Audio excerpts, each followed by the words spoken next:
beneath the merciless Texas sun where shadows offer the only reprieve from blistering heat. 5 newborn Mustang foals lay abandoned, their delicate bodies marked with strange symbols, their fate sealed by those who deemed them unworthy of life when Nathan Harmon, a Wars Guard veteran with ghosts of his own, discovered them on the edge of his inherited ranch. Something deeper than pity stirred within him. These weren't simply discarded animals.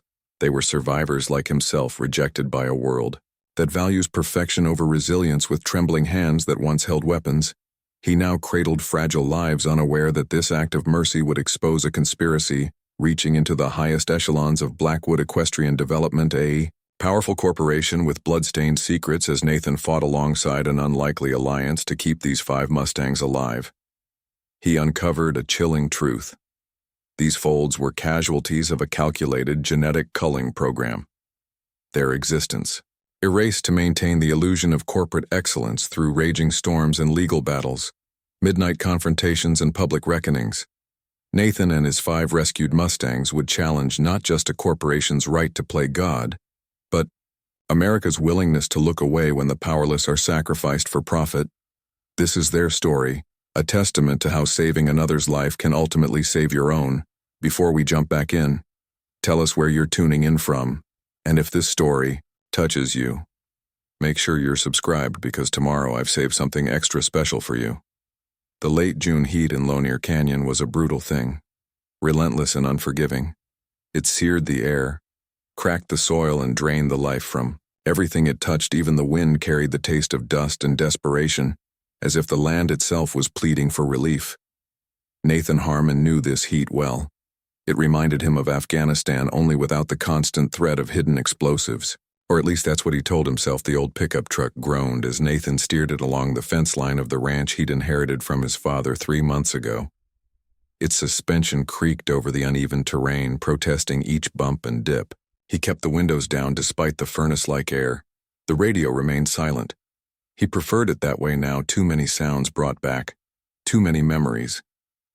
Sweat trickled down his temples as he surveyed the sagging fence posts and rusted wire. The Harmon ranch had seen better days, and Nathan wasn't entirely sure why he'd returned. Perhaps because he had nowhere else to go. Perhaps because his father's last letter had asked him to. "This place is falling apart," he muttered to himself, a habit he'd developed during long desert patrols. Talking to himself seemed less crazy than the silence. Nathan stopped the truck beside a particularly damaged section of fence. Several posts had collapsed, leaving a gap wide enough for anything to wander through.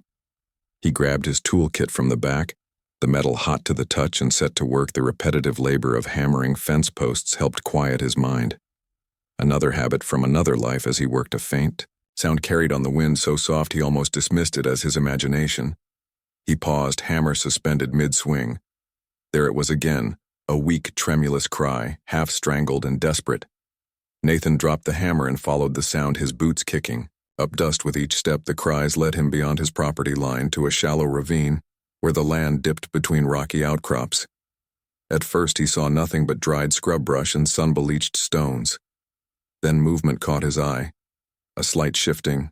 In the shadow of a mesquite tree, 5 tiny forms lay huddled together on the hard-packed earth. Mustang foals, their coats still showing the softness of newborns. They were rail-thin, their sides heaving with labored breaths. Ribs clearly visible beneath their dull coats. One raised its head weakly as Nathan approached, a silver-gray colt with eyes that held more defiance than fear. "Jesus Christ," Nathan breathed, dropping to his knees.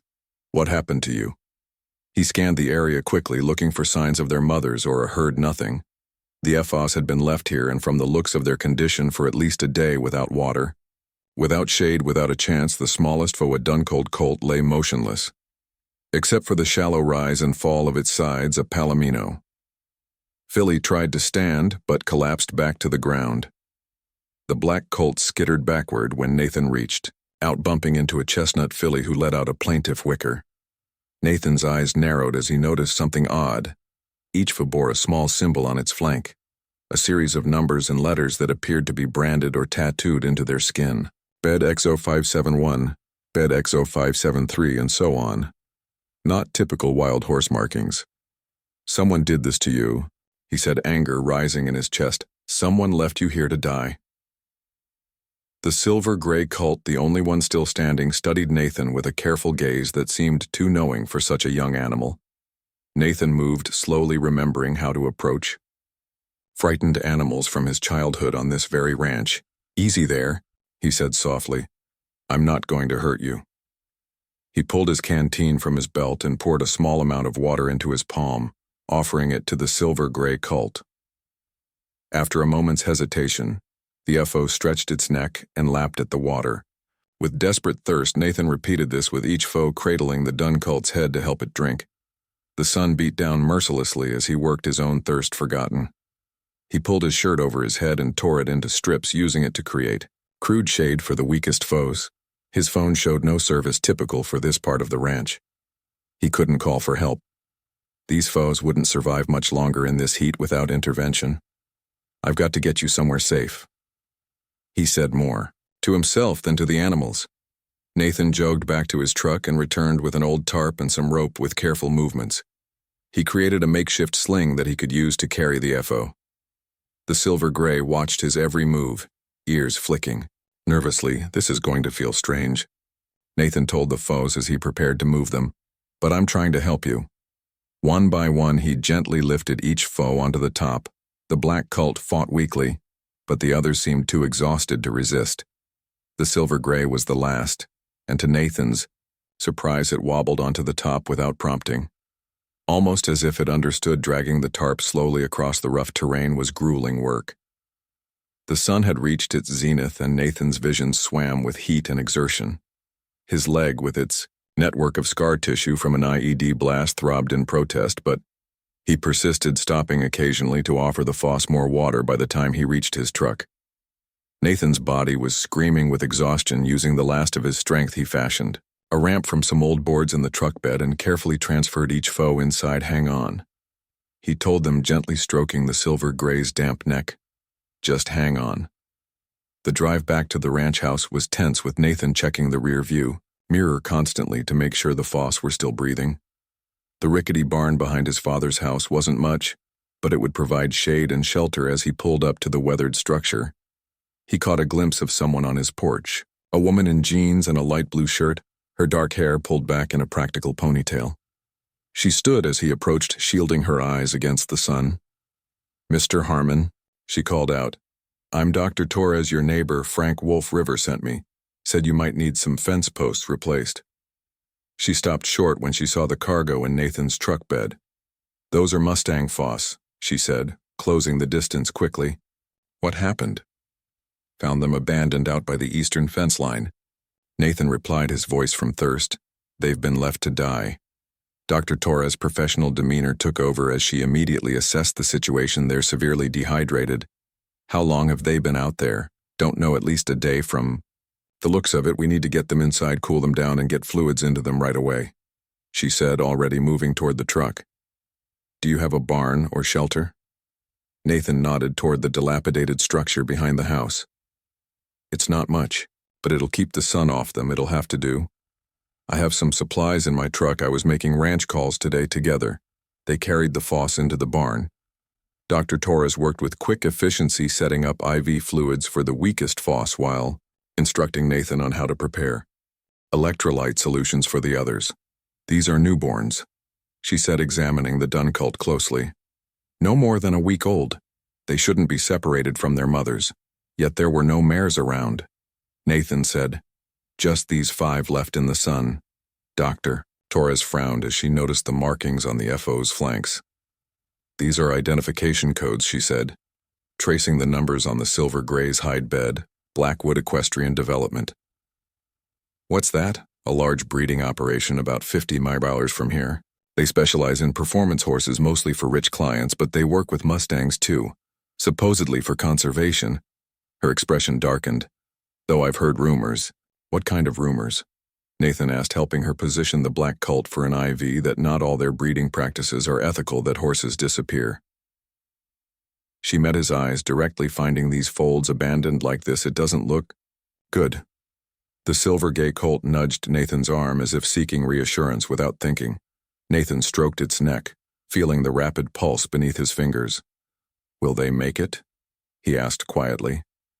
Dr. Torres surveyed the 5 struggling foss. The next 24 hours will tell. The dun and the black are in the worst shape. The others have a better chance. I am not equipped for this, Nathan admitted. I haven't dealt with horses in years, let alone newborns. Well, Mr. Harmon, you're all they've got right now. Dr. Torres replied simply. And they've got me for what it's worth, as if understanding her words. The silver-gray colt raised its head and looked directly at Nathan, its gaze steady and unblinking. In that moment, something shifted inside him, a feeling he hadn't experienced since before Afghanistan, a sense of purpose. I'll need supplies. He said, feed medication, I can help with that. Dr. Torres nodded, and I'll come back tonight to check on them. Thank you, Nathan said, meaning it as Dr. Torres prepared to leave to gather more supplies. Nathan remained in the barn with the foss. The silver-gray had finally lain down, its eyes half closed but still watching him. The Palomino filly had curled up beside it, while the chestnut dozed fitfully. The black colt remained weary, staying in the corner of the stall. The dun still hadn't moved much, its breathing shallow. Nathan settled on an upturned bucket, realizing he was committed now. These abandoned foss needed him, and maybe in some way he couldn't yet define. He needed them too. Outside, the Texas sun continued its relentless assault on the land, but inside the old barn of Harmon Ranch, 5 tiny lives clung to a chance they shouldn't have had, and a broken man began to contemplate the possibility of healing. You're safe now, Nathan whispered to the watching silver-gray. I promise. For the first time since returning from war, Nathan Harmon made a promise he intended to keep telling, and preparing this story took us a lot of time. So if you are enjoying it, subscribe to our channel. It means a lot to us now. Back to the story. The first night with the foss stretched into an endless vigil. Nathan moved his father's old recliner into the barn, positioning it where he could see all 5 Mustangs at once. Dr. Torres had returned with supplies, milk replacer, antibiotics, electrolytes, and soft blankets. She'd shown him how to bottle feed the weakest foss, demonstrating a gentle but firm technique every 2 hours she'd instructed before leaving. Even through the night, especially for the dun one, he's hanging by a thread now in the hushed darkness, broken only by the soft glow of a battery-powered lantern. Nathan checked his watch. Midnight time for another feeding. He moved carefully toward the makeshift stall, where the foss rested on fresh hay. The silver-gray lifted its head, immediately ears pivoting to track Nathan's movement. Just me, Nathan whispered. Easy, buddy. The dun colt lay motionless except for the shallow rise and fall of its rib cage. Nathan knelt beside it, cradling its head, as he coaxed the nipple of the bottle between its lips. The foe suckled weakly, its eyes remaining closed. Come on, Nathan urged. Just a little more behind him. The silver-gray watched intently, as if understanding the gravity of the situation. The chestnut filly had improved dramatically, after just a few feedings, already showing signs of her spirited nature. By pawing at the straw, the Palomino dozed. Peacefully, her condition stabilized. The black colt remained skittish, retreating whenever Nathan approached, but had managed to drink from a shallow pan as dawn broke. Nathan stepped outside the barn to stretch his cramped muscles. The eastern horizon blazed orange, silhouetting the distant hills. Despite his exhaustion, a strange sort of peace had settled over him during the night's watch. For months, since his discharge, he'd struggled with sleeplessness, his mind replaying scenes from combat in vivid detail. Last night, focused entirely on keeping the FO alive. He'd found a temporary respite from those memories. The sound of an approaching vehicle drew his attention. Dr. Torres's white pickup came bouncing down the dirt driveway, pulling to a stop near the barn. She emerged carrying a medical bag and a tray of coffee cups. Thought you might need this, she said, offering him a steaming cup. How was the night? 4 of them are holding steady, Nathan reported, accepting the coffee gratefully. The dun hasn't improved much, still barely drinking.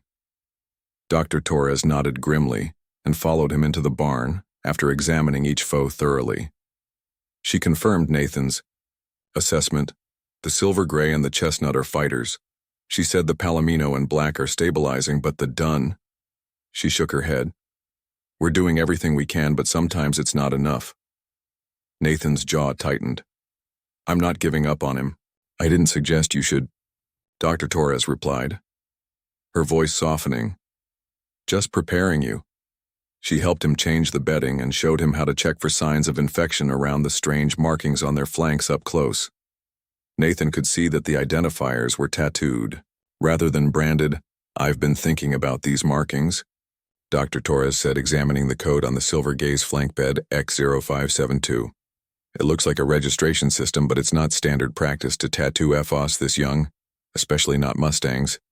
"Why would they abandon them?" Nathan asked, watching as the silver gray nuzzled his hand, seeking attention. "That's what bothers me," she frowned. "Blackwood Equestrian is a multi-million-dollar operation, Edward. Blackwood doesn't make careless mistakes. These FOS were left deliberately." "But why, I don't know," she admitted. "But I have a contact who used to work there. Let me make some calls," while Dr. Torres stepped outside to use her phone. Nathan continued. Tending to the FOS, the silver gray followed him as he moved around the stall, displaying an unusual level of awareness. For such a young animal, the chestnut filly had taken to nipping at his sleeve whenever he was within reach, demanding attention. "You need names," Nathan told them, scratching the silver gaze forehead. "Can't keep calling you by your colors." He studied the silver gray colt, noting the intelligent gleam in its eyes. "Mystic," he decided, "that's you. Something otherworldly about those eyes." The chestnut filly nudged his arm hard enough to make him stumble slightly. "And your flame, all that energy burning inside you." The black colt watched wearily from the corner, tensing when Nathan looked his way. "Jet for you." Dark and fast, the Palomino filly's gentle demeanor had been evident from the start, her patience remarkable as Nathan tended. "To her needs star," he said, stroking her golden coat, bright even in the darkness. Finally, he knelt beside the struggling dun colt, whose life seemed to hang in balance with each shallow breath. "And your dune," he whispered, "strong enough to weather any storm." Dr. Torres returned her expression troubled. "My contact couldn't tell me much. Said he signed too many non-disclosure agreements, but he did mention that Bed has been developing a specialized breeding program for Mustangs with particular genetic traits. High performance, specific coloration, certain physical attributes. What does that have to do with abandoning?" Foals, Nathan asked. "I'm not sure yet," she replied, but he seemed frightened. "Said I should drop it. That Blackwood doesn't tolerate people asking questions." Nathan looked down at the FOS, at Mystic's steady gaze, at Dune's struggling form. "Well, I'm asking questions," he said firmly. "Someone needs to answer for this." Dr. Torres studied him. "You're not planning to keep them, are you? Once they're healthy, they should go to a proper rescue facility." "I haven't thought that far ahead," Nathan admitted. "Right now, I just want them to survive." But even as he said it, he knew something had changed. These abandoned FO had awakened something in him, a protective instinct he thought had died in Afghanistan. Alongside his unit later that afternoon, Frank Wolf River arrived, his ancient blue pickup raising a cloud of dust as it approached the elderly rancher. Had been Nathan's father's closest friend, though Nathan himself barely knew the man. He'd been overseas when his father had his heart attack, and by the time he returned, the funeral was long over, and Frank was one of the few neighbors who still checked on the property.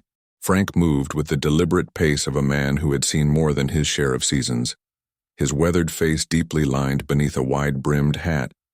His ancestry was evident in his high cheekbones and the quiet dignity with which he carried himself.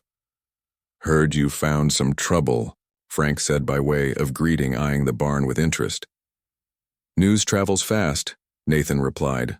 "Small town." Frank shrugged. "Valerie Torres stops by the diner for breakfast. Mentions she's treating abandoned FOS at the Harmon place folks." Notice he followed Nathan into the barn, his experienced eyes taking in the situation at a glance. "Mustang FOS," he said, nodding. "And those markings? Blackwood's work." "You know about Blackwood?" Nathan asked. Surprised, Frank's expression darkened. "Everyone around here knows Blackwood. Man thinks he owns the land and everything on it. Been buying up ranches, water rights, pushing out small operators." He knelt with surprising agility for his age, examining each FO carefully. When he reached Mystic the silver gay colt, met his gaze steadily. "This one has the old spirit," Frank said approvingly. "Reminds me of the Mustangs I saw as a boy before they started rounding them up and penning them in." "Dr. Torres thinks Blackwood is breeding them for specific traits," Nathan explained. Frank nodded slowly. "Heard rumors.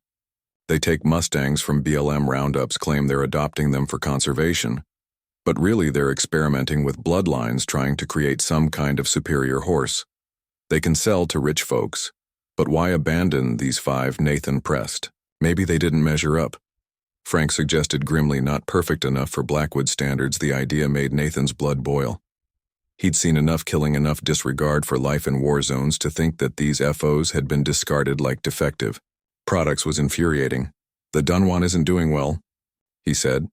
Changing the subject, Frank moved to Dune's side, placing a gnarled hand on the struggling foe's neck. He reached into his pocket and pulled out a small leather pouch. An old remedy, he explained, opening the pouch to reveal dried herbs. My grandmother taught me mix it with the milk, helps strengthen a weak spirit. Nathan hesitated, but something in Frank's confident manner made him trust the old man. I'll try anything at this point. They mixed the herbs with Dune's next bottle, and to Nathan's surprise, the fold sucked with slightly more vigor than before. No guarantees, Frank cautioned, but sometimes the old ways help. As evening approached, Frank prepared to leave. I'll bring some better hay tomorrow. What you have is too coarse. For newborns, I appreciate the help, Nathan said. Frank paused at the barn door. Your father would be glad to see you doing this. He always said you had a way with animals, even when you were small. The comment caught Nathan off guard. His relationship with his father had been complicated, a mixture of respect and distance that had only widened during his years in the military. I barely remember that part of myself, Nathan admitted. It's still there, Frank said simply. Those Foss can sense it, that's why they're responding to you. After Frank left, Nathan sat with the Foss. As darkness fell again, Mystic had positioned himself protectively near Dune while Flame and Star rested nearby. Even Jet had crept closer to the group, though he still maintained his cautious distance from Nathan. The night was peaceful until just after midnight, when Nathan was startled awake by the sound of a vehicle approaching, headlights sweeping across the barn walls as it turned up his driveway. He reached instinctively for the rifle he kept nearby, a habit from his military days, and stepped outside. A sleek black SUV with tinted windows had parked in front of the house. A woman in an expensive-looking pantsuit emerged, her posture radiating authority. Even in the dim light, Nathan could see she was attractive in a cold, polished way. Her blonde hair pulled back severely from her face. Mr. Harmon, she called out, spotting him by the barn. I'm Audrey Collins, Director of Acquisitions at Blackwood Equestrian Development. Nathan's grip tightened on his rifle, though he kept it pointed downward. It's past midnight, Miss Collins. Not exactly. Business hours. She smiled thinly. This is rather urgent. I understand you found some Mustang foals that belong to our breeding program. I found 5 Foss abandoned to die in the heat. Nathan corrected, his voice hardening. If they're yours, that raises some serious questions. Collins maintained her professional demeanor. There's been an unfortunate misunderstanding. Those Foss were part of a transport that had an accident. We've been searching for them. We're grateful you found them and would like to collect them immediately. And Nathan repeated skeptically. That left them miles from any road with no sign of their mothers, conveniently marked with your company's identification codes. The details aren't important, she said dismissively. What matters is that they're Blackwood property. I have the paperwork in my car. We're prepared to compensate you for any inconvenience. Of course, they're not going anywhere, Nathan stated firmly. They're in critical condition from being abandoned. One might not make it through. The night Collins' expression hardened. Mr. Harmon, I don't think you understand. These aren't wild Mustangs. They're part of a proprietary breeding program worth millions. They belong to Blackwood. Then you should have taken better care of them, Nathan replied. Right now they're staying here under a veterinarian's care. This is a mistake. Collins warned, her voice taking on an edge. Edward Blackwood doesn't appreciate people interfering with his business, and I don't appreciate finding dying Fossy on my property. Nathan counted, if you want to discuss this further, come back during daylight hours with a better explanation. They stared at each other for a long moment, the silence broken only by the soft whicker of one of the Foss from inside. The barn finally. Collins reached into her purse and extracted a business card. We'll be in touch, Mr. Harmon, soon. She turned on her heel and returned to the SUV, which reversed smoothly and disappeared down the driveway. Nathan remained outside long after the taillights had vanished. His mind racing. The woman's arrival confirmed his suspicions. These Foss were important to Blackwood for some reason, and her story about a transport accident was clearly fabrication. Inside the barn, He found Mystic standing alert, ears pricked forward, as if he'd been listening to the entire exchange. The silver gay. Colt locked eyes with Nathan, and in that moment a silent understanding passed between them. "They'll be back," Nathan told the FO, reaching out to stroke his neck. "But I won't let them take you," as if in response. Mystic leaned into his touch, and for the first time since returning from war, Nathan felt the cold knot in his chest begin to loosen. Whatever Blackwood wanted with these foes, he would have to go through Nathan Harmon to get them. And Nathan had already survived one war. He was prepared to fight another if necessary. Morning arrived with a sense of foreboding that Nathan couldn't shake as he tended to the foss, administering their medications and preparing their formula. His mind kept returning to Audrey Collins's midnight visit. The cold determination in her eyes told him this matter was far from resolved. Dune had made it through another night. Though his condition remained precarious, Frank's herbal remedies seemed to have helped, but the Dun cult still struggled with each breath. Mystic stayed close to the weaker foe, occasionally nudging him as if encouraging him to keep fighting. "Never seen anything like it," Dr. Torres commented, arriving for her morning check. "The silver-gray Mystic you called him. He's acting like a herd protector. That's unusual behavior for a foe his age. There's something special about him." Nathan agreed, watching as Mystic positioned himself between them and Dune, ears flicking alertly. "They're all showing remarkable resilience," Dr. Torres said, completing her examination, considering what they've been through. Nathan described Colin's late-night visit, while the veterinarian listened intently, her frown deepening with each detail. "A transport accident," she scoffed. "That's obviously a lie. These foes were systematically abandoned. The question is why Frank suggested they didn't measure up to Blackwood standards. Nathan said that they're culling foss that don't fit their breeding program." Dr. Torres' expression hardened. "If that's true, it's not just unethical, it's illegal. Especially if these are Mustangs from federal lands." A soft nicker from Jet interrupted them. The black cult had been the most traumatized of the group, but this morning he cautiously approached Nathan, for the first time sniffing at his outstretched hand before retreating to a safe distance. "He's starting to trust you," Dr. Torres observed. "They all are small victories," Nathan murmured, though he felt a surprising surge of pride after Dr. Torres left to attend other patients, promising to return that evening. Nathan decided to make a supply run to town. The foss were stable enough to leave for a short time, and he needed more formula and bedding. He also wanted information, anything that might explain Blackwood's interest in these particular Mustangs. Lonier Canyon was a small town that had seen better days, once a thriving ranching community. Many family operations had been sold off as younger generations moved to cities for better opportunities. The main street consisted of a handful of weathered buildings, a general store, a diner, a feed supply, and a small sheriff's office. Nathan parked in front of Canyon Feed and Supply, a sprawling warehouse-like structure that smelled of sweet grain and leather. The owner, a heavy-set man named Dave Miller, greeted him with casual familiarity. "Nathan Harmon, heard you're running a horse nursery these days." "Word travels fast," Nathan commented, selecting bags of bedding. Small-town Dave shrugged, echoing Frank's words from the day before, those Mustang foss causing quite a stir, especially since Blackwood's people were in here yesterday asking questions. Nathan's head snapped up. What kind of questions? Wanted to know if anyone had come in buying supplies for newborn FO, seemed mighty interested in their whereabouts. Dave leaned on the counter. "I played dumb. Never much cared for Blackwood or his outfit. Man's been squeezing out local ranches for years. I need to understand what I'm dealing with." Nathan said, "How much do you know about Blackwood Equestrian?" Dave glanced around the empty store before lowering his voice. "Official story is they're developing premium bloodlines for competition horses. Unofficial story is they've been manipulating Mustang genes for years, trying to create some kind of super horse they can patent and control. They started with BLM adoptions, but rumors say they've moved onto more questionable methods, like abandoning foss that don't meet their criteria." Nathan suggested, "Wouldn't put it past them." Dave nodded grimly. "Blackwood doesn't tolerate imperfection. Man's obsessed with creating the perfect horse." As Dave rang up Nathan's purchases, the bell above the door jingled. Sheriff Michael Anderson stepped inside, his uniform crisp. Despite the heat badge gleaming on his chest, he nodded to Dave before turning to Nathan. "Mr. Harmon," he said formally, "mind if we have a word?" Nathan followed the sheriff outside, an uneasy feeling settling in his stomach. "Got a complaint this morning," Anderson said without preamble. "From Blackwood Equestrian, says you're in possession of company property, 5 Mustang foals specifically. I found 5 abandoned foals dying in the heat." Nathan corrected.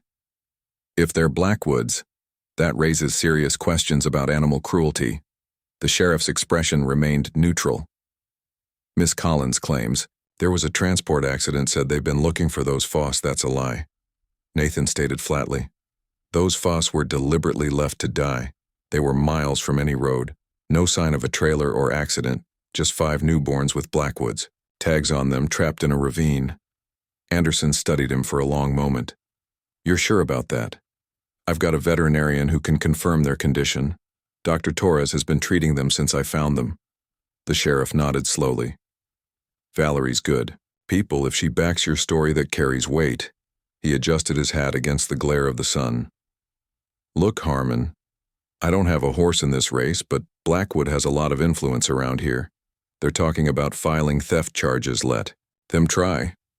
Nathan replied, anger flaring. "I've got nothing to hide, just giving you a heads up." Anderson said this might get complicated. He turned to leave, then hesitated. "How are they doing, the foss?"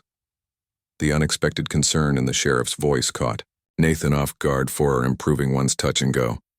Anderson nodded. "My daughter keeps horses, beautiful animals with that." He returned to his patrol car and drove away back at the ranch. Nathan found Frank Wolf River sitting on the porch steps. "A thermos beside him brought you some coffee," the older man said, rising stiffly. "And more of that herb mix for the dun colt." "Thanks," Nathan replied. Unloading his supplies from the truck, had a visit from the sheriff in town. Blackwood's filing theft charges. Frank's weathered face remained impassive. Not surprised, Blackwood doesn't like losing control of anything. They entered the barn together, finding the foss alert and responsive. Even Dune had shown marginal improvement, managing to stand for brief periods with trembling legs. Mystic approached them immediately, nickering softly in greeting as Nathan prepared fresh bedding. Frank knelt beside each foe, examining them with experienced hands. When he reached Mystic, he paused, his expression thoughtful. "This one," he said, indicating the silver gray. "He has the mark, the tattoo?" Nathan asked, confused. "No, this." Frank pointed to a small white marking on Mystic's forehead. Barely visible beneath his forelock, it formed an irregular star pattern in our stories. Horses with this mark were spirit guides, messengers between worlds. Nathan hadn't noticed the marking before. "What does it mean?" "It means this is no ordinary foe," Frank replied. "The old ones would say he was born with purpose." While Nathan wasn't sure about mystical interpretations, he had to admit there was something unique about Mystic. The Silver Gay cult watched them with an intensity that seemed beyond his years, his movements deliberate and measured, unlike the other. Frank helped prepare the formula for the afternoon feeding. Adding his herbal mixture to Dune's portion as they worked, he shared stories of the wild Mustang herds that had once roamed freely through the canyons before government roundups and private interest had decimated their numbers. "My grandfather could speak their language," Frank said, "not with words but with the heart." He said Mustangs carried the memory of freedom in their blood. That's why men like Blackwood want to control them, to harness that spirit for profit. Nathan considered the old man's words as he bottle-fed Dune. The dun colt suckled with more vigor today, his eyes open and alert for the first time since his rescue. "He's fighting," Nathan observed. "They all are." Frank nodded. "Question is, are you ready to fight for them?"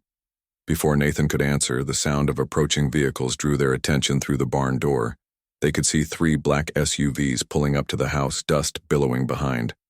"Them looks like Blackwood isn't waiting for the legal system," Frank commented grimly. Nathan passed June to Frank and stepped outside, positioning himself between the barn and the approaching threat.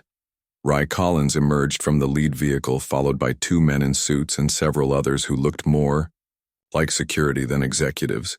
"Mr. Harmon," Collins called out, her voice carrying across the yard. "I told you we'd be in touch. I have the legal paperwork here demanding the immediate return of Blackwood property." Nathan stood his ground. "Those foss were abandoned to die. That's animal cruelty.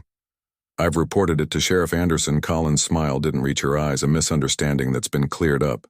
"The sheriff understands it was an unfortunate accident. Now please step aside and let My team collect the foss.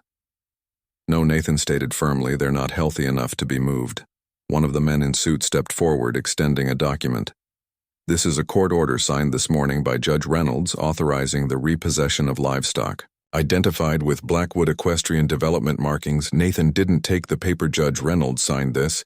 Without hearing my side, Judge Reynolds understands the value of these animals to our research program.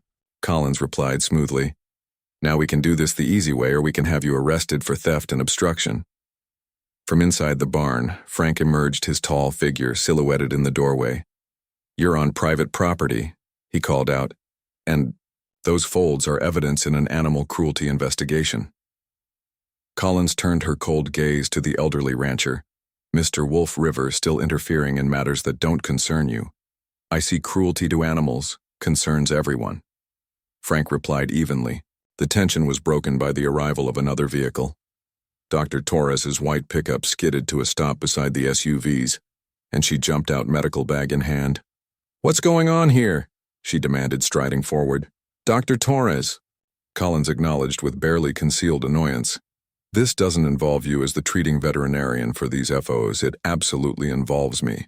Dr. Torres countered. They're under my medical care and not stable enough for transport. Collins signaled to her security team, remove them anyway, carefully, as the men moved toward the barn.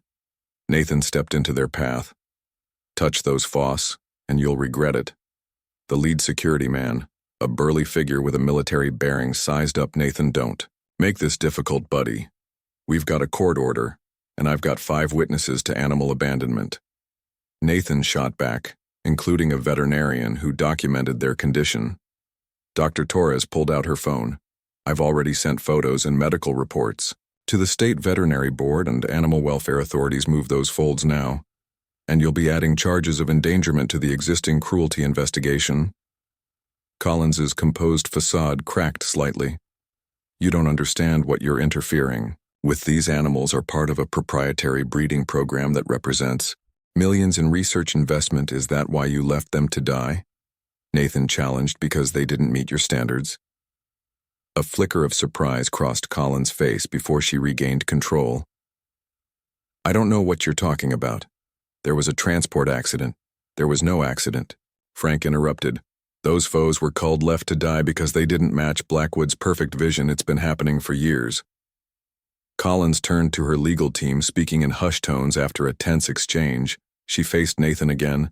This isn't over, Mr. Harmon. These foss legally belong to Blackwood. Regardless of how they came into your possession, we'll return with additional legal measures, and I'll be ready, Nathan promised, with documentation of everything I've found. With a final glare, Collins and her team retreated to their vehicles as they pulled away. Dr. Torres let out a breath she'd been holding. That was too close, she said. But they'll be back with more firepower. Judge Reynolds is in Blackwood's pocket. Most of the local judiciary is. Then we need to move fast, Nathan replied. Gather evidence. Find out exactly what Blackwood is doing with these Mustangs. Dr. Torres nodded. I've already reached out to some contacts at the state level. If we can prove systematic animal cruelty, we can get the authorities involved who aren't under Blackwood's influence. Inside the barn, the foss had huddled together.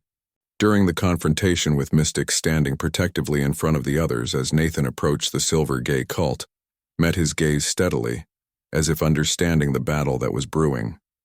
We need to know more about these markings, Nathan said, examining the tattoo on Mystic's flank bed. Row 572. What does the X signify, and why were these 5 specifically targeted for disposal? Frank knelt beside Dune, checking his condition after the stress of the confrontation in the old days. Ranchers would cull animals that didn't match the desired traits, but modern breeding operations use genetic testing, embryo selection. They don't typically wait until after birth to decide, unless they were looking for something that only manifests after birth. Dr. Torres suggested thoughtfully some traits whom can't be predicted purely from genetics. As they spoke, Flame nudged Nathan, insistently seeking attention. Her fiery personality had emerged more each day, a stark contrast to her near-death state when he had found her. Star grazed Nathan's arm with gentle lips while Jet observed from a cautious distance, still wary but no longer panicking at human presence. They're all showing distinct personalities, Nathan observed. Even at this young age, temperament has always been the hardest thing to breed for. Frank noted you can select for color, size, speed, but heart and spirit. Those come from somewhere deeper. Dr. Torres checked her watch. I need to make some calls. See if I can get state. Inspectors out here before Blackwood tries again. In the meantime, document everything: feeding schedules, medications, progress notes. We need to build a case after she left. Nathan and Frank continued caring for the FO. The confrontation had drained them all. But there was a new sense of purpose in their actions. These 5 young lives had become the center of a battle that was clearly about more than just ownership. As evening settled over the ranch, Nathan sat in the barn doorway watching the sunset paint the western sky in brilliant oranges and pinks. Mystic stood beside him, the fold's small body radiating a surprising warmth and solidity. "What makes you so special?" Nathan murmured, stroking the silver-gray coat. "What is Blackwood?" So afraid of Mystic turned his head, meeting Nathan's gaze with those unnervingly intelligent eyes. In that moment, something shifted in Nathan's perception. These weren't just abandoned animals he was caring for out of duty or compassion. They had become something more, a cause worth fighting for, a purpose that had been missing since he'd left the battlefield. Frank joined him, easing down onto an overturned bucket with a soft grunt. "Beautiful evening," he commented, gazing at the sunset. "Hard to believe people are capable of such cruelty on days like this," Nathan replied. Frank nodded slowly. "People have always been capable of both great beauty and terrible darkness. The question is which one we choose to serve." They sat in companionable silence as darkness crept across the land. The stars emerged one by one, brilliant in the clear Texas sky, untouched by city lights. "My grandfather used to say that stars are the campfires of those who have gone before us," Frank said softly, watching over the living, guiding our way. Nathan thought of his father, of his fallen comrades, wondering if they were indeed watching. Would they approve of this new battle he'd chosen? "I think they would," Frank said, as if reading his thoughts. Standing against cruelty is always the right path inside the barn. The fa settled for the night, their soft breathing a counterpoint to the chorus of night insects outside Dune. Had shown more improvement throughout the day, standing longer, drinking more eagerly. His eyes, once dull with pain, now held a spark of life. "He's going to make it," Nathan realized aloud. "Because you gave him a chance." Frank replied, "Sometimes that's all any of us need." As Frank departed for the night, promising to return at dawn, Nathan prepared for another vigil in the barn. He checked each foe one last time, ensuring they were comfortable and secure. When he reached Mystic, the silver-gay colt was already watching him, ears pricked forward attentively. "We've got trouble coming," Nathan told him quietly. "Blackwood won't give up easily." Mystic snorted softly, as if in agreement. Then, with deliberate movements, the foe stepped closer and leaned his head against Nathan's chest. A gesture of trust so profound, it caught Nathan off guard in that moment. Surrounded by the quiet breathing of 5 young lives he'd pulled back from the brink, Nathan Harmon made a silent vow: whatever Blackwood was hiding, whatever cruel purpose had led to these foss being abandoned, he would uncover it. And no matter what legal or political pressure they brought to bear, he would protect these Mustangs with everything he had. The battle lines were drawn, and for the first time since returning from war, Nathan felt truly alive. The next morning dawned with a heaviness in the air that had nothing to do with the Texas humidity. Nathan had spent another night in the barn, dozing fitfully between feedings, his senses alert to any unusual sounds. He knew Blackwood wouldn't give up easily. Dune had turned a corner during the night, standing on his own for nearly 10 minutes before lying down again. The improvement felt like a personal victory. Flame continued to show her spirited nature, prancing around the stall. Whenever Nathan approached, Star remained gentle and sweet, while Jet had begun, cautiously accepting Nathan's touch without flinching. And Mystic, the silver-gray, continued to display an awareness that seemed beyond his years, watching over the others like a seasoned herd leader. Dr. Torres arrived early, carrying a stack of documents. "Along with her medical bag, I've been up all night researching Blackwood," she announced, spreading papers across a weathered table in the barn. "What they're doing goes deeper than we thought." Nathan studied the materials, printouts of scientific articles, breeding records, financial statements. "What am I looking at?"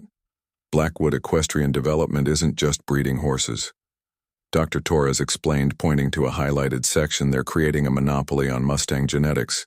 They've been systematically collecting DNA from wild herds, patenting specific genetic sequences, and using them to develop what they call heritage bloodlines. They can control exclusively. How is that legal? Nathan asked. The legality is questionable, but they've exploited loopholes. They claim they're preserving endangered bloodlines, but in reality, they're privatizing what should be a public resource. These Mustangs belong to all Americans as part of our heritage. Frank arrived as they were talking, carrying fresh hay and supplies. He listened intently as Dr. Torres continued. I managed to get in touch with a geneticist who consulted for them briefly. She was disturbed by what she saw. According to her, Blackwood isn't just selecting for physical traits. They're attempting to breed for specific behavioral characteristics like what Nathan asked: docility, trainability, reduced flight response. They want Mustangs with the appearance and hardiness of wild horses, but the temperament of domesticated ones. Frank shook his head. They're trying to tame the wild spirit that makes Mustangs what they are exactly. Dr. Torres nodded, and these foss, she gestured to the 5 Mustangs watching them, curiously might represent failures in that program. Foss that showed early signs of being too independent, too wild. Nathan's gaze drifted to Mystic, who stood alert, ears pricked toward their conversation. That's why they want them back so badly, not to save them, but to eliminate evidence of their culling practices. I've contacted state authorities and federal wildlife officials, Dr. Torres said, but Blackwood has powerful friends. It could take time to get a proper investigation. Time we may not have. Nathan replied grimly, we need more concrete evidence of what they're doing. Their planning was interrupted by the sound of tires on gravel through the barn door. They could see a sleek white luxury car pulling up beside Dr. Torres's truck. The driver's door opened and a tall, distinguished man in his late 50s emerged, straightening his expensive suit jacket. Edward Blackwood, Frank muttered, the devil himself. He came personally, Dr. Torres said, surprise evident in her voice. We must have hit a nerve. Nathan stepped outside to meet the visitor, acutely aware of his own disheveled appearance after a night in the barn. Blackwood approached with the confident stride of a man accustomed to getting his way, his silver hair perfectly styled despite the heat, his tanned face set in a practiced smile that didn't reach his eyes. Mr. Harmon, he said, extending a manicured hand. Edward Blackwood. I believe we have a situation to resolve. Nathan ignored the outstretched hand. Nothing to resolve. Those foss were abandoned to die. That's criminal. Blackwood's smile didn't waver. I understand your concern. There was an unfortunate incident during transport, and we're grateful you found the foss, but they remain Blackwood property, part of a research program that represents years of work and millions in investment research that includes leaving newborns to die if they don't meet your standards. Nathan challenged for a fraction of a second. Blackwood's composed mask slipped, revealing something cold and calculating beneath. Then the smile returned, a serious accusation. Mr. Harmon, completely unfounded. Of course, we value every animal in our breeding program. Then explain why these FOs were abandoned miles from any road with no sign of their mothers or any transport vehicle. Nathan pressed. Blackwood glanced toward the barn where Dr. Torres and Frank now stood watching. Perhaps we should discuss this privately. I'm prepared to make you a generous offer for your inconvenience. They're not for sale, Nathan stated flatly. Everything has a price. Mr. Harmon, Blackwood replied smoothly. Your ranch, for instance. I understand it's seen better days. My company could offer you fair market value, plus a substantial premium. You could start fresh somewhere else without the burden of this struggling property. The offer caught Nathan off guard. He looked around at the weathered buildings, the sagging fences. The place held more painful memories than good ones. Yet in the weeks since finding the foss, it had begun to feel like home again, in a way it hadn't for decades. Not interested, he said firmly. Blackwood's smile tightened. I admire your principles, but you're fighting a losing battle. I have judges, politicians, and regulators in my corner. These foes will return to Blackwood facilities today, tomorrow, or next week. The only question is how difficult you want to make it for yourself. Is that a threat? Nathan asked quietly. A reality check, Blackwood corrected. I understand you're a veteran. You've seen enough conflict. Why invite more into your life? Take the money walk. Away from inside the barn came a sharp, clear whinny, Mystic sounding almost like a challenge. Blackwood's gaze shifted toward the sound, his expression hardening momentarily. "The silver gray," he said, "bed X0572. He's particularly valuable to our program." "His name is Mystic," Nathan corrected, "and he's not going anywhere." Blackwood studied him with new interest. "You named them becoming attached to research animals." "It's unwise, Mr. Harmon. They stopped being research animals the moment you abandoned them," Nathan replied. Dr. Torres stepped forward, medical charts in hand. "Mr. Blackwood, as the attending veterinarian, I've documented extensive evidence of neglect and cruelty. These foss were severely dehydrated, malnourished, and exhibited rope burns, consistent with being restrained and abandoned. I've submitted my findings to state authorities." Blackwood barely glanced at her. Dr. Torres, still harboring resentment over our rejected grant application last year. "This vendetta doesn't become you." She flushed but held her ground. "This isn't personal. It's about animal welfare laws being violated." "Laws are open to interpretation," Blackwood replied dismissively, "and enforcement requires evidence that will stand up to scrutiny from my legal team." He turned back to Nathan. "One last chance, Mr. Harmon. Take the money, sign the foss over to me, or face the consequences. Get off my property," Nathan said quietly. Blackwood's facade of civility vanished very well. "Remember that you chose this path." He reached into his jacket pocket and withdrew a folded document which he thrust toward Nathan, "a court order freezing all assets on this property, including livestock, pending resolution of ownership claims, signed by a federal judge this morning." Nathan took the paper, scanning it quickly. "This prevents me from moving the FO, but it also prevents you from taking them." "For now," Blackwood conceded, "but it also means you can't sell. This ranch can't transfer the FO to another facility. Can't do anything without court approval. How long can you afford to care for 5 high-maintenance animals with your limited resources?" "Mr. Harmon, time is on my side." With that parting shot, Blackwood returned to his car and drove away, leaving a cloud of dust in his wake. "He's right about one thing," Dr. Torres said grimly. "Blackwood has the resources to drag this out indefinitely. Then we need to find evidence he can't fight," Nathan replied, still staring after the departing car. "Something so damning it won't matter how many judges he has in his pocket." Frank had remained silent during the confrontation, but now he spoke up. "I might know someone who can help, a former Blackwood employee who left under difficult circumstances. She might be willing to talk now." "Who?" Dr. Torres asked. "Maria Redstone. She worked in their breeding program for years before quitting suddenly. Last spring she's been living offered since then, not taking visitors, but she might see me." "It's worth a try," Nathan agreed. "Meanwhile, I'll go through these documents, see if there's anything we can use," as Frank departed to seek out his contact. Dr. Torres completed her morning examination of the foss. All 5 showed improvement, with June finally turning the corner toward recovery. "It's remarkable," she commented, checking the dunk's vital signs a week ago. "I wouldn't have given him a 10% chance of survival. Now he's holding his own. He's a fighter," Nathan said, watching as June wobbled over to join the others. Dr. Torres packed her medical bag, expression thoughtful. "There's something Blackwood said that's bothering me." He specifically mentioned Mystic by his identification number, called him particularly valuable. Why this foe above the others? Nathan approached the silver-gray cult, who met his gaze with that same unsettling intelligence.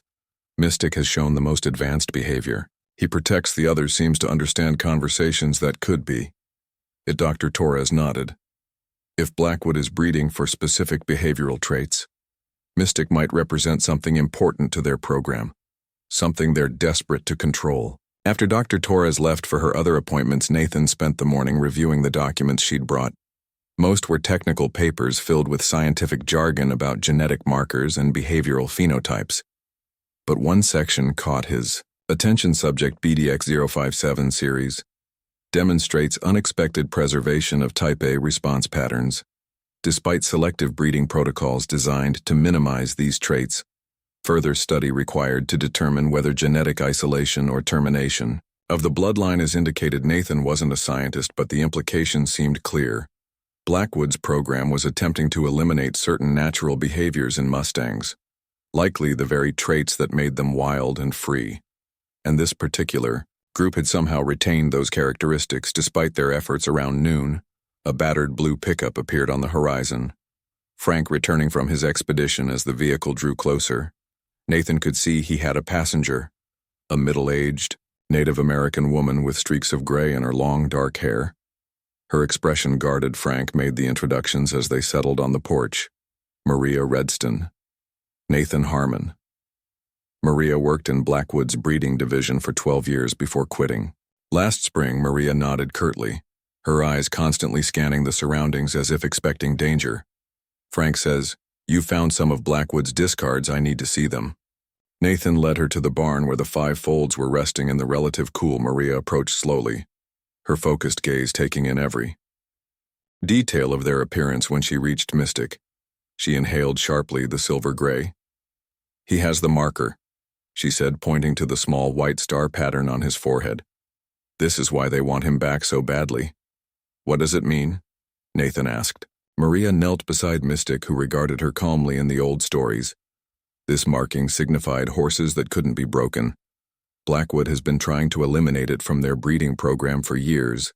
They call it the resistance trait. Foss, born with this marking, consistently reject domestication, retain wild behaviors regardless of training methods and the others.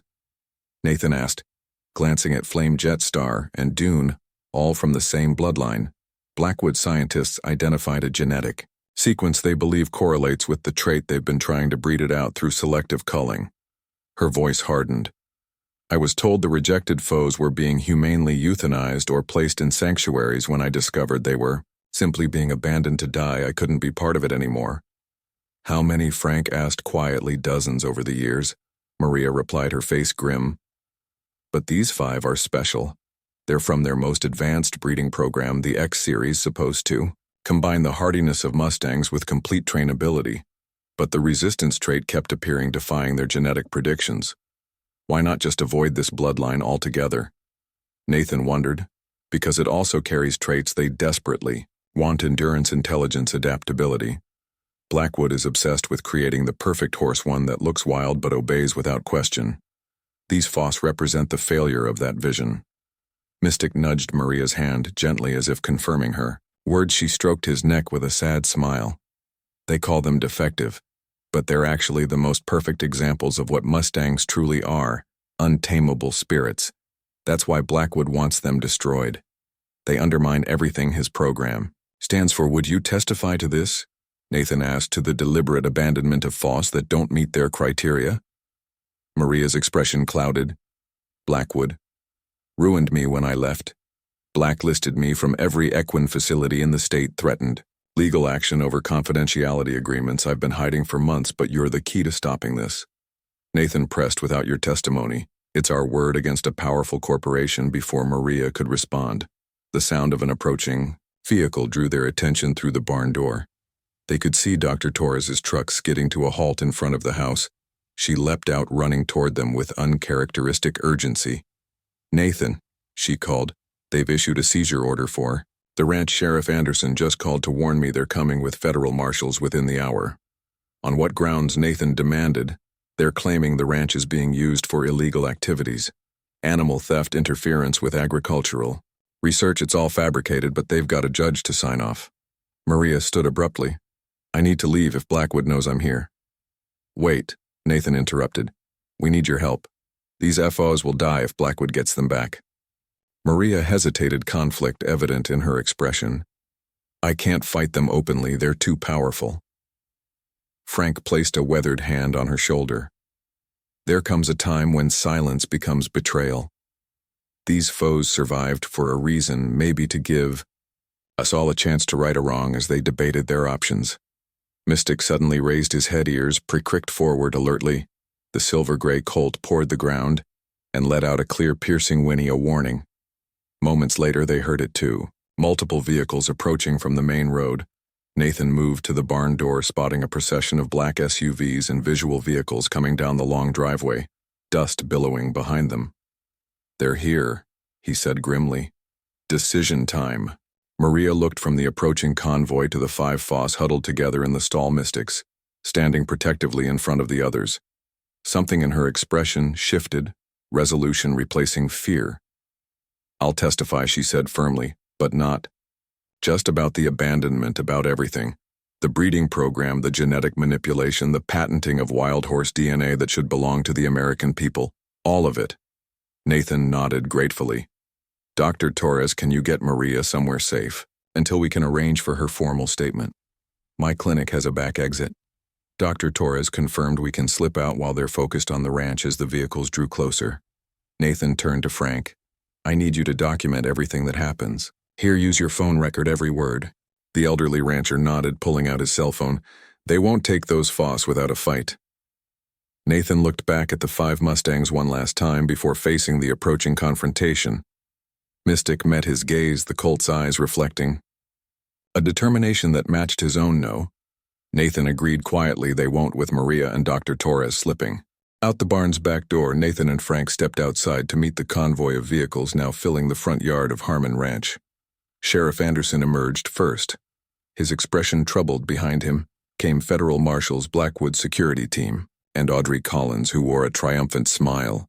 The battle for the 5 Mustang FO was about to reach its climax, and Nathan Harmon stood ready, a solitary figure against a powerful enemy, defending 5 young lives that had unexpectedly given his own existence new meaning.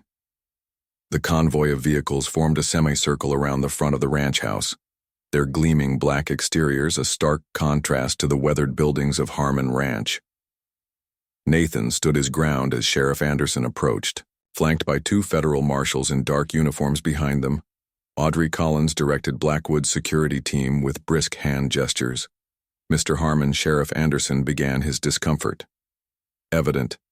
I have a federal seizure warrant for this property, and all livestock present, specifically 5 Mustang foals identified as property of Blackwood Equestrian Development. Those foals were abandoned to die. Nathan replied evenly. Saving them isn't theft. One of the marshals stepped forward. A stern-faced woman with her hair pulled back in a tight bun. Sir, we're not here to debate. The court has ruled. Please step aside and allow us to execute this warrant. Frank had positioned himself slightly behind Nathan, his phone recording discreetly. Audrey Collins approached, legal documents in hand. We've been more than patient, Mr. Harmon, she said coldly. Now, your interference ends. Nathan noticed Sheriff Anderson scanning the area, a slight frown creasing his brow. Where's Dr. Torres? The sheriff asked. I thought she'd be here. Emergency and call. Nathan lied smoothly. Colic in a show horse over in Fisher County. Collins signaled to the security team search the property, the barn first. As the men moved toward the barn, Nathan blocked their path. Those Fossey are under veterinary care. Moving them could endanger their health. We have qualified handlers, Collins replied dismissively. And our own veterinary staff, the same staff that abandoned them in the first place. Nathan challenged. The female marshal intervened. Sir, obstruction of a federal order is a criminal offense. Please cooperate or we'll be forced to restrain you. Nathan felt the weight of his military training settling over him, the calm clarity that came in moments of crisis he'd faced. Worse odds in Afghanistan. But there, he'd had a weapon and a team here. He had only the righteousness of his cause, and an elderly rancher as backup. Before you proceed, he said carefully, you should know that a formal complaint has been filed with state animal welfare authorities regarding Blackwood's treatment of these Foss. Moving them now could constitute interference with an ongoing investigation. The marshal hesitated, glancing at her colleague. Sheriff Anderson sees the opening. He's right about the complaint. The sheriff confirmed. Dr. Torres submitted detailed documentation. Yesterday, state investigators have been notified. Collins stepped forward, irritation flashing across her face. This is a delay tactic. Nothing more. The federal order supersedes any pending local investigation. Not necessarily, the marshal replied, her tone measured. If there's credible evidence of animal cruelty, we may need to reassess, as they argued. Legal technicalities. A distant rumble of engines drew everyone's attention. A dust cloud approached from the main road. 3 vehicles moving at high speed toward the ranch. Leading the convoy was Dr. Torres's white pickup, followed by an official-looking SUV with government plates and a news van with a satellite dish mounted on the roof. What is this? Collins demanded, watching the approaching vehicles with growing alarm.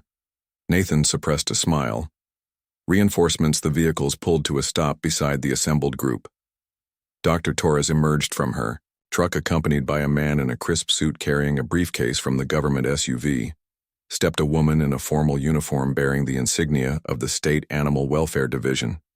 The news van disgorged a reporter and cameraman who immediately began setting up equipment. Dr. Valerie Torres, she introduced herself to the marshals. These FOS are under my medical care. This is Timothy Reed, attorney specializing in animal welfare law, and Inspector Lisa Montgomery from the State Department of Agriculture Animal Cruelty Investigation Unit.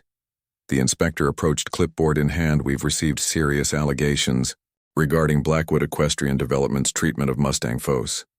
I'm here to conduct an immediate assessment. Collins intercepted her. This property is subject to a federal seizure order. Your state investigation will have to wait. Actually, Reed interjected, holding up a document. I've just obtained an emergency injunction from Judge Hamilton of the Fifth Circuit.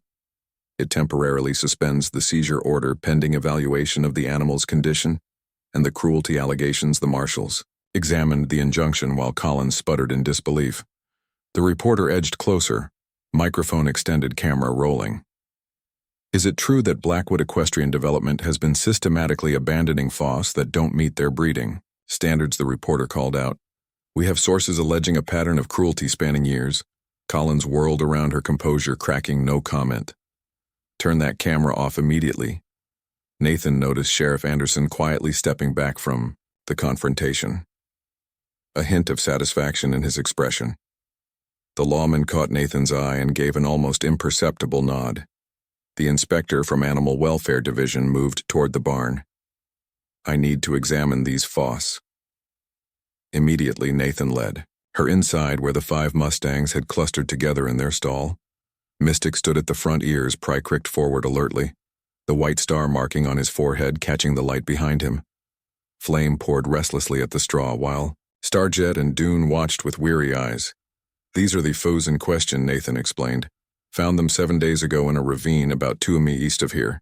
No sign of their mothers, no evidence of any transport accident, as Blackwood claims. The inspector photographed each foe methodically, paying special attention to their tattoos and the now healing marks where ropes had cut into their hides. Dr. Torres joined them, providing medical records and documentation of their condition upon discovery. According to my assessment, these FOs were deliberately abandoned, Dr. Torres stated firmly. The pattern of dehydration and injuries is inconsistent with any accidental scenario.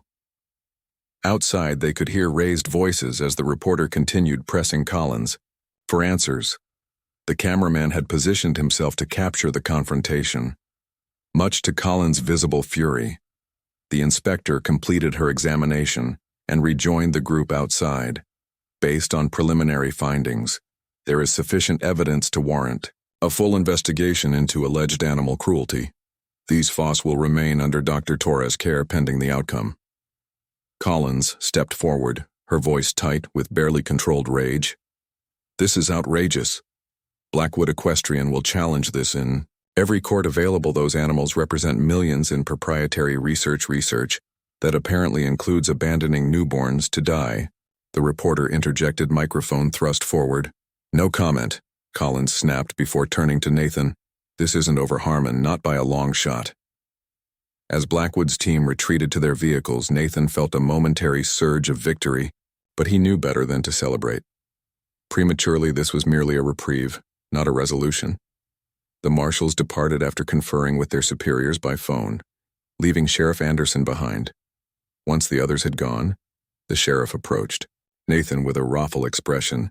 You pulled off quite a maneuver, he said quietly.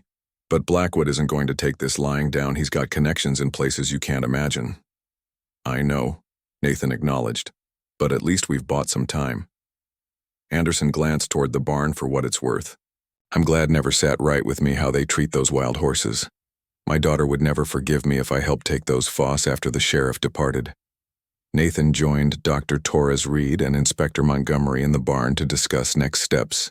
The emergency injunction gives us 72 hours.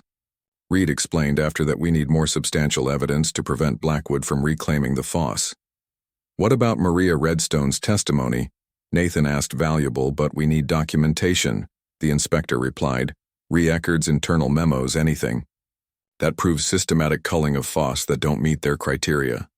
Dr. Torres leaned against the stall door, absently stroking Mystic's neck. Maria mentioned other employees who were disturbed by the program. If we could find them. Time is against us, Reed cautioned. Blackwood will be working every angle to get that injunction lifted. The conversation was interrupted by Frank's return. He had escorted the reporter to her van. After providing a statement about the foe's rescue, media coverage is a double-edged sword. The elderly rancher commented, puts pressure on Blackwood but also makes him desperate. Nathan looked at the 5 FO now huddled together in their stall. In just a week, they had transformed from near death to vibrant young animals, each with distinct personalities emerging. Mystic maintained his watchful leadership. Flame, her boundless energy star. Her gentle nature, Jet, his cautious intelligence, and Dune, his quiet resilience. They had become more than rescue animals. They represented something fundamental about freedom and the right to exist on one's own terms. There's another approach, Nathan said slowly. Maria mentioned that Blackwood has been patenting genetic sequences from wild Mustangs. If those horses were taken from federal lands, wouldn't that make their genetics public property? Reed straightened, interest sparking in his eyes. Potentially. The Bureau of Land Management has strict rules about Mustangs adopted from federal herds. If Blackwood used those horses in their breeding program without proper permissions, it would invalidate their patents. Dr. Torres finished, and their claim of ownership over these foss, we need to find out where their foundation stock came from. The inspector added, BLM keeps detailed records. As night fell, and the others departed to pursue these new leads, Nathan remained. In the barn with the foss, the past hours had been a whirlwind of legal maneuvers and confrontations. But now, in the quiet darkness, he could reflect on how dramatically his life had changed. In just 1 week, he'd returned to this ranch a broken man, haunted by memories of war, disconnected from his past and uncertain of his future. Now he found himself at the center of a battle that had given him purpose again, a reason to fight that didn't involve taking lives but saving them. Mystic approached, the stall door nickering softly. Nathan reached out to stroke the silver gray's neck, feeling the steady pulse beneath his fingers. We bought some time, he told the colt quietly, but the real fight is just beginning. Frank returned around midnight carrying a thermos of coffee and news from town. The stories spreading, he reported, settling onto an upturned bucket. Local station ran a piece about the Mustang 5 rescued from certain death people are asking questions about Blackwood's breeding practices. Public opinion won't sway a federal judge, Nathan replied. Accepting a cup of coffee, maybe not. Frank conceded, but it makes backroom deals. Harder to hide, they sat in companionable silence, listening to the soft breathing of the sleeping foss. Finally, Frank spoke again, his voice contemplative. When I was a boy, my grandfather took me to see the wild herds, hundreds of Mustangs running free across the plains, manes flying like banners in the wind. He paused, lost in memory. He told me the horses carried the spirit of the land itself, untamed, resilient, answering to no master but the open sky. Now corporations want to patent that spirit, Nathan said bitterly. Frank nodded slowly. The old ones would say that some things cannot be owned, they can be respected, honored, even partnered with, but never possessed. Try telling that to Blackwood. Men like him understand only one language: proof, that their actions violate the white man's laws. Frank's weathered face creased in a rare smile. Fortunately, I think we're about to provide exactly that. The next morning dawned with a sense of renewed purpose. Dr. Torres arrived early, bringing news that Maria Redstone had been safely relocated to a friend's ranch in a neighboring county where she was preparing a formal statement for the authorities. She's also provided a list of other former Blackwood employees who might be willing to testify. Dr. Torres reported Reed is contacting them now as they tended to the FO. A call came in from Inspector Montgomery. Dr. Torres put it on speaker so Nathan could hear. We found something significant. And the inspector said, excitement evident in her voice. BLM records show that Blackwood acquired 12 Mustang mares in 2015 through the adoption program. The adoption contract specifically prohibited using them for commercial breeding or genetic research. Without special permission they never requested or received. So their entire breeding program is built on a violation of federal regulations. Dr. Torres asked exactly, and there's more. The BLM is conducting an audit of all Blackwood adoptions. Dating back 10 years, preliminary findings suggest a pattern of violations that could result in substantial penalties. Nathan felt a surge of hope. Is it enough to stop them from claiming these foals? It complicates their case significantly. The inspector replied if their breeding program operated illegally from the start, their ownership claims become highly questionable. After the call ended, Nathan and Dr. Torres exchanged cautiously optimistic looks. For the first time, they had tangible leverage. Against Blackwood's legal machinery, the FO sensed the shift in mood. Flame pranced around the stall with renewed energy, while Star nudged Dr. Torres affectionately. Even Jet had grown bold enough to accept treats directly from Nathan's hand. June, though still the weakest, now stood steadily for longer periods, his eyes bright with improving health and mystic. The silver-gray colt watched it all with his characteristic intensity, the white star marking on his forehead seeming to glow in the morning light. When Nathan approached, the foe pressed his head against the man's chest in a gesture that felt remarkably like solidarity. "We might actually win this," Dr. Torres said softly, watching the interaction. Nathan nodded, allowing himself to believe it might be true. These 5 Mustangs, abandoned to die because they retained the wild spirit their ancestors had carried for generations, had become symbols of something larger than themselves. The right of wild things to remain wild. The value of traits that couldn't be controlled or commodified. As the morning progressed, more allies arrived at the ranch. Reed brought documents detailing the legal challenges they were preparing. The reporter returned with a cameraman to film a feature on the foal recovery. Even Sheriff Anderson stopped by, ostensibly to check on the property, but clearly showing his support through his presence. By midday, the ranch had transformed from an isolated battleground to the center of a growing movement. Local ranchers dropped by with hay donations. Children from a nearby 4-H club brought handmade blankets for the foss. An elderly woman arrived with a photo album showing Mustang herds that had once roamed freely across the region, now reduced to manage populations in designated areas. Nathan watched it all with a mixture of gratitude and weariness. The public support was heartening, but he knew Blackwood wouldn't surrender easily. The corporation had too much invested in their breeding program, too much to lose if their practices were exposed. His concerns proved prescient when Frank returned from town with troubling news. Blackwood's lawyers have filed an emergency appeal with the federal court. In Dallas, the elderly rancher reported, they're claiming irreparable harm to their research program if the FO aren't returned immediately. On what grounds? Nathan demanded. They're alleging the FO carry proprietary genetic markers that constitute trade secrets. Frank explained, they're claiming our possession threatens the security of their entire research program. Reed arrives shortly after confirming the news. The hearing is set for tomorrow morning. Judge Ellington will preside. Is that good or bad? For us, Nathan asked, neutral. I think Ellington is known for being thorough, not easily swayed by corporate influence. Reed spread documents across the kitchen table. But we need to be prepared. Blackwood will bring their full legal arsenal as they strategized into the evening. Nathan periodically checked on the foss during one such visit. He found Mystic standing alert at the stall door, ears pricked forward as if listening to their planning session. The colt's intelligent gaze followed Nathan's movement, seeming to understand the gravity of the situation. I won't let them take you, Nathan promised, quietly stroking Mystic's silver-gray neck. Any of you. The foe leaned into his touch, a gesture of trust that tightened Nathan's resolve. These animals had survived against impossible odds. They'd fought for life when abandoned to die. Now it was his turn to fight for their future. That night, as a full moon rose over Harmon Ranch, casting silver light across the weathered buildings, Nathan sat on the porch steps with Frank. The elderly rancher had brought his old guitar and played soft melodies that drifted through the warm Texas air. My grandfather used to say that some battles aren't just fought in courtrooms or battlefields. Frank mused between songs. They're fought in the heart, where courage meets fear, where right faces wrong.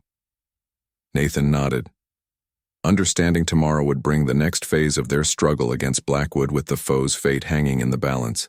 But tonight, under the vast canopy of stars, he allowed himself to feel the quiet certainty that they were on the right side of this fight, standing for something that transcended legal arguments and corporate interests. Inside the barn, 5 young Mustangs rested peacefully, unaware that they had become the center of a battle that would decide not just their individual fates, but potentially the future of wild horses across the American West.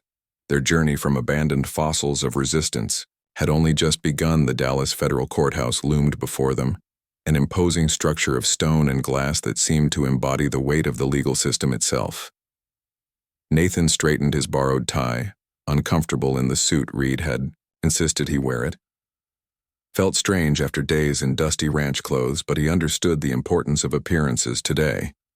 Dr. Torres and Frank flanked him as they climbed the wide steps, joined by Reed carrying a bulging briefcase. Inside the marble-floored lobby echoed with footsteps and hushed conversations. Security guards directed them to courtroom 3B, where their case would be heard. Remember, Reed cautioned quietly as they walked. Judge Ellington values precision and facts. No emotional appeals unless she opens the door for them. They entered the courtroom to find Blackwood's team already assembled, 6 attorneys in expensive suits, arranged at the plaintiff's table, with Audrey Collins seated directly. Behind them at the center of the group sat Edward Blackwood himself, immaculately dressed and radiating confidence. Nathan took his seat at the defense table, acutely aware of how outnumbered they appeared. But then the courtroom doors opened again, and familiar faces began filing in. Sheriff Anderson Maria Redstone, accompanied by 2 security guards, Inspector Montgomery, and several people Nathan didn't recognize, but Reed greeted as former Blackwood employees willing to testify. Judge Ella Ellington entered, a stern-faced woman in her 60s with silver hair pulled back in a non-nonsense bun. After the procedural formalities, Blackwood's lead attorney rose, a polished man with calculated gestures. Your Honor, this is a straightforward case of property recovery. Blackwood Equestrian Development seeks the immediate return of 5 Mustang FO, clearly identified with our client's registration numbers, currently being held at the defendant's ranch. These animals represent years of legitimate research and significant financial investment. The attorney presented documents detailing Blackwood's breeding program, emphasizing its contributions to equine science and conservation. He dismissed the allegations of abandonment as unfounded accusations by individuals with personal grievances against the company. When Reed rose to present their defense, his approach was methodical, beginning with Dr. Torres's detailed documentation of the FO's condition. When found, these animals were deliberately abandoned, Your Honor. Reed stated firmly, the evidence of dehydration, malnutrition, and restraint injuries is consistent with systematic culling, not any accidental scenario. Blackwood has claimed he presented affidavit from Maria Redstone and 3 other former employees, all testifying to Blackwood's practice of disposing of FOS that didn't meet specific criteria. But the most compelling evidence came next. Furthermore, Your Honor, we've discovered that the foundation of Blackwood's entire Mustang breeding program violates federal regulations. Reed introduced the BLM records indicating that Blackwood had misused adopted Mustangs, using them for commercial breeding, without required permissions. Judge Ellington leaned forward, her interest visibly piqued. Are you suggesting, counselor, that the plaintiff's claim to these FO is invalid due to regulatory violations in their breeding program? Precisely, Your Honor. Blackwood Equestrian cannot claim ownership of animals produced through a program that violated federal law from its inception. Blackwood's attorneys objected strenuously, claiming the adoption regulations were administrative details. Irrelevant to the ownership question, the judge allowed them to present counter-arguments, which centered on the significant investment Blackwood had made in developing what they termed enhanced heritage bloodlines. During a brief recess, Nathan stepped into the hallway for air. His mind spinning with legal arguments, he found himself wondering about the FOS now being cared for by a local veterinary student Reed had arranged to stay at the ranch during the hearing. Frank joined him, offering a bottle of water. How are you holding up? Feels strange, Nathan admitted, fighting with paperwork instead of weapons. The elderly rancher nodded, different battlefield, same courage. When they returned to the courtroom, the atmosphere had intensified. Judge Ellington called for Maria Redstone to testify directly about Blackwood's practices. Despite visible nervousness, Maria spoke clearly about her 12 years in the breeding program. Initially, I believed we were preserving Mustang genetics, she explained. But over time, the focus shifted to eliminating what Mr. Blackwood called undesirable wild traits while maintaining the appearance and hardiness of Mustangs. And what happened to FOS that exhibited these undesirable traits? Reed asked. Maria's voice wavered, but held firm. They were designated for elimination. I was told they were humanely euthanized or placed in sanctuaries. I later discovered many were simply abandoned in remote areas to die. Blackwood's attorney cross-examined aggressively, questioning Maria's credibility and motives, but the damage was done. Judge Ellington's expression had darkened noticeably during her testimony. The proceedings continued with Inspector Montgomery presenting preliminary findings from the state investigation, followed by testimony from a BLM official. Regarding the adoption violations by late afternoon, both sides had presented their core arguments. Judge Ellington peered over her reading glasses at the assembled parties. This case presents complex questions about ownership, legal compliance, and animal welfare that cannot be adequately resolved. In a single emergency hearing, therefore, I'm extending the injunction preventing removal of the 5 Mustang FO for 30 days, during which time the state investigation and BLM audit will continue. She fixed Blackwood with a stern gaze. Furthermore, I'm ordering a complete inspection of Blackwood Equestrian Development's breeding facilities by state and federal authorities within 72 hours. Blackwood's composed facade cracked momentarily, a flash of alarm crossing his features before he controlled it. Your Honor, his attorney protested. Such an inspection would interfere with proprietary research, which may have been conducted in violation of federal regulations. Judge Ellington interrupted the inspection. We'll proceed. Court is adjourned. The gavel fell with finality, and Nathan felt a surge of cautious relief. They hadn't won permanently, but they'd gained critical time and a significant tactical advantage. Outside the courthouse, reporters clustered around both parties. Blackwood offered only a no comment before being whisked away in his luxury car, while Reed carefully summarized the judge's decision as an important step toward protecting both the specific FOSS integrity of wild horse conservation efforts. As they drove back to Lanier Canyon, the magnitude of what they'd accomplished began to sink in. They'd stood against a powerful corporation with seemingly limitless resources and forced the legal system to take notice. The inspection is the key, Dr. Torres commented. From the back seat, if the authorities find evidence of other culling practices at Blackwood's facilities, they will. Maria interjected confidently. Edward keeps meticulous records.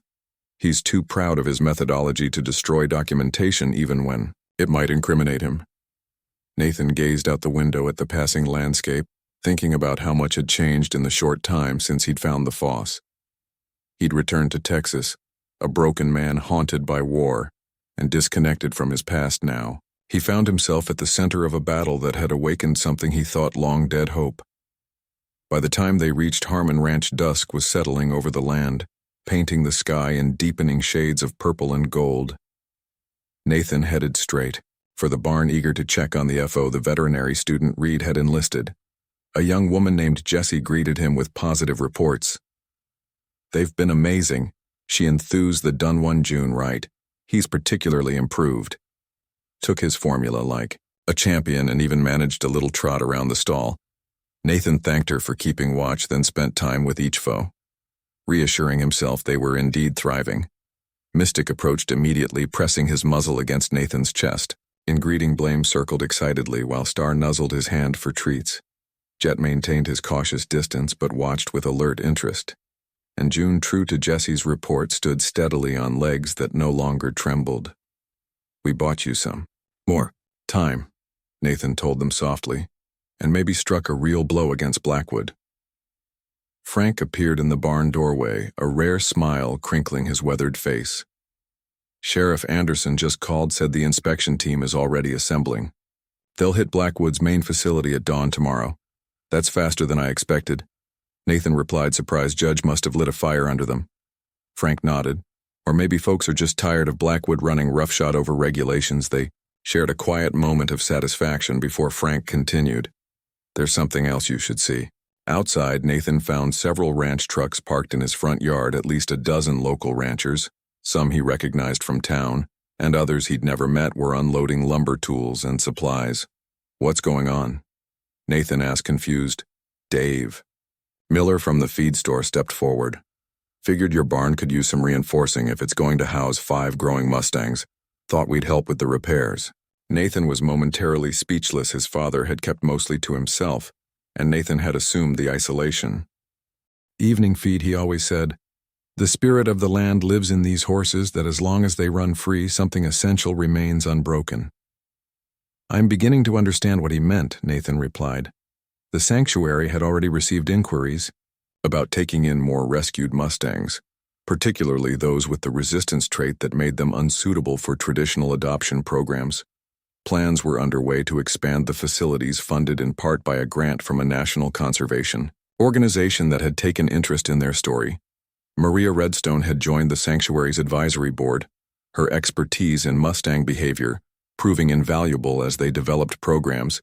Even Sheriff Anderson had become a supporter, bringing his horse-loving daughter to volunteer on music weekends as darkness settled over the ranch.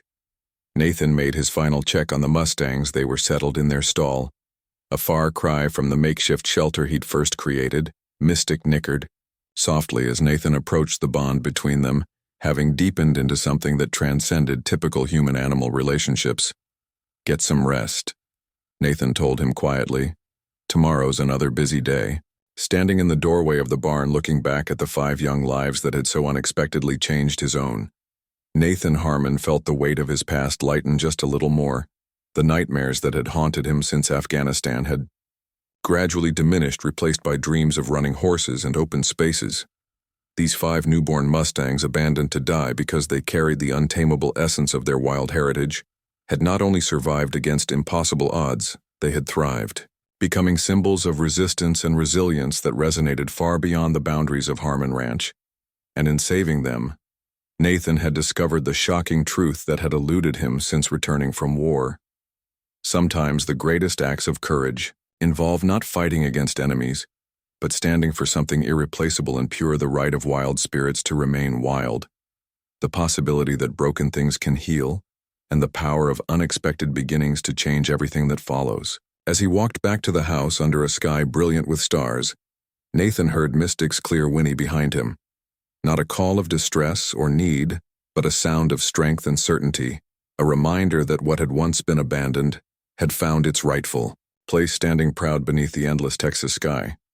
The story of the Mustang 5, as they had come to be known, was far from over.